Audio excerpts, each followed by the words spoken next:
I think there can be a lot on your shoulders, especially as a business owner. For me, I feel like I am very responsible for my staff and for my patients and for, my own family. We are professional problem solvers, caretakers, look after people, fixers. I mean, that's what we do. And our vision is doing that for other people every day. And I think what becomes difficult is when we need help, and how do we ask for help, and who do we ask for help? Work harder, work faster, work stronger, see more patients. And then all of a sudden you're like spinning out of control. And you have to be able to bring it back. I think that's where the stress and the mental health part can come into play, where you have to say, you have to keep a balance. You want your business to be successful, but I have to be successful in life too.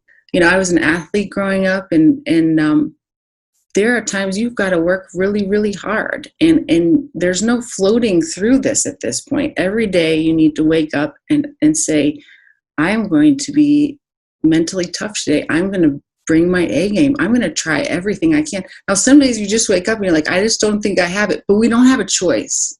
You have to find it, because we can't let people down. And I think that's the thing. For me, it's like, sometimes you need to say, I need time for me. Like today, I'm like, every day I work out because it's my time. It's I don't have any connection to anything. It's my ability to just brainstorm or just breathe and relax or listen to music. And it's just for me. And I think if I can't keep myself in a good spot, I'm not going to be good for everyone else. And I think for me also recognizing when I'm just overwhelmed and saying, okay, I've got to have a game plan to make some minor movements or some changes early on before it gets to a point where I can't handle it. It's okay if I give myself a break. Yeah. I work really, really hard, and just letting yourself know, I'm still a good example. This is almost providing a better example for people that I'm not go all the time, even though sometimes you have to be, because you just have to step up your game for people. But sometimes you have to tell yourself and even other people, like, no, I can't do that, or I need a little time for myself, or else you could just lose it. Because we do have that drive and ambition to keep going, do more. Yes. Almost because you feel like you have the ability to do it. Yeah. I mentioned to you how I find it so curious that so many people they're really afraid or ashamed to talk about their struggles with anxiety or depression or whatever it is. Why do you think that is? I mean, I think I'm really happy that people are starting to talk about these things. And we all know that we all go through things like this. There are highs and lows, and what's too high and what's too low, and where do we find a balance, and how do we ask for help? I just think people have covered things up, masked things up, self-medicated themselves, tried to tell themselves it's not real, until they run into a place that is so destructive. And I don't know if you're human if you've never experienced. I mean, the one thing I'll say, I don't want to live my life flatline. I want to feel highs and lows, but I want to find a way to keep a healthy balance. But I think it's really nice to feel like you have friends and family and people that you can say, hey, I need to hash this out. I need to talk this out. I need to see if I'm okay. Or these feelings aren't right, or I don't,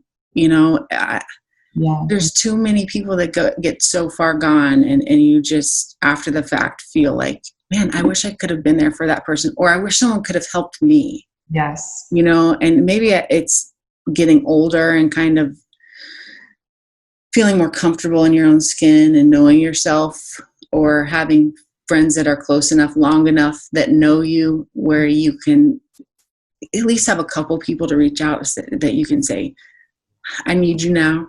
You need like a button.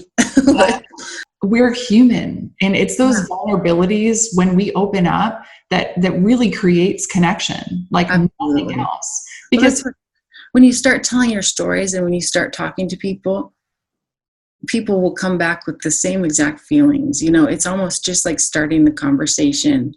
I know we're supposed to be leaders and strong and we can do anything, but I feel like it comes back to, okay, we can do anything together. This moment in time is really, really hard for multiple reasons, but all the things that I really do have gratitude for. I mean, I have had an amazing life. I've had amazing people in my life, people that inspire me, my patients, people that you just run into. I was thinking, but I've been going to the farmer's market on Saturday, and then I go to the Park of Roses and walk or run with my mom. I love that part. And it's just a routine that we've done for years and years. And I'm so thankful that we have the ability to have that back. And like clockwork, every Saturday I get to the Park of Roses, and there's a man, he's got to be in his 70s. And I think he's got scoliosis, some kind of paralysis, may have had a stroke. This man is running, and in a very unique style, but he's moving. And it could be the worst week. It could have been the worst day.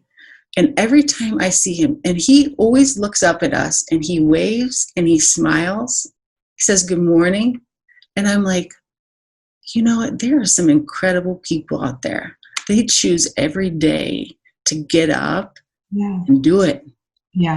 They have all of these things against them. And I feel like I remind myself, happiness is a choice. Today I'm going to choose to see the best in people. I'm going to choose to listen to people's stories. I get to go to work every day. I get to see people unmasked. I get to help people. I mean, this is one of the coolest things. I mean, I love being a dentist, and right now I actually get to go to work and help people. I mean, I need to remind myself of those things every day, and I have two legs that work. I can go out for a run. I can, and I think when it comes back to that and you remember how lucky we are, you feel like you can look out a little bit differently. But before we sign off from this conversation, if you could say one thing that might help another dentist struggling with their mental health, what would that be?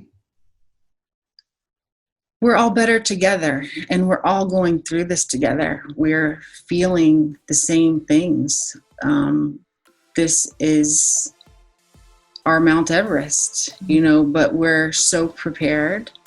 And I've been lucky because all my friends from NYU and residency, we've all been able to connect to each other and really support each other and say, hey, how are you doing this? Or how did you manage to get through this? Or what's the best approach to this? And that starts a conversation where it's just about dentistry, but then it comes around to like, well, how have you been? How are you doing? How are you sleeping? How are you managing all these patients? I can't wait to have a break. And then we're like, you deserve a break too. Or then it gets into those spots like where we feel like we're all the same, because we are all going through the same things, but it is reaching out to your people. Maybe it's medical professionals or family, but I think we all need to say, hey, we got to look out for ourselves. We're here together. We're all human beings, and we've got to make it together. My favorite thing is helping people. And if we can all boost each other up a little bit, we'll make it through this.